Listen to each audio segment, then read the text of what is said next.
एखाद्या पदार्थाची चव असते, पण काही चवींमध्ये आठवणी असतात.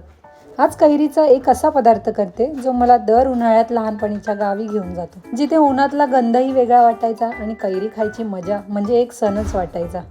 गावात आजोबांच्या घरी गेलं की सगळं जग वेगळंच वाटायचं.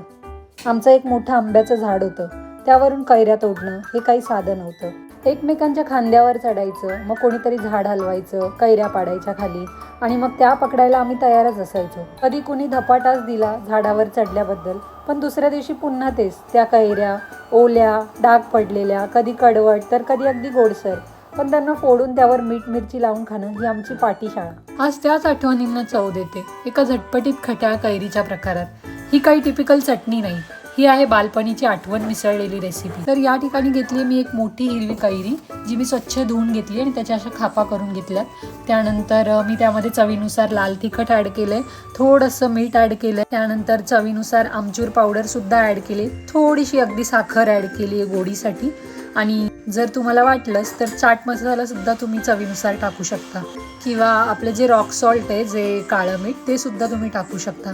या ठिकाणी मी थोडी हळद सुद्धा ॲड केलेली आहे. बाकीच्या साहित्यांपेक्षा हळद थोडी जास्त प्रमाणात टाकायची. आणि एकदा का ही रेसिपी तयार झाली की ही चव फक्त जिभेवर टिकत नाही, ही थेट मनात जाते.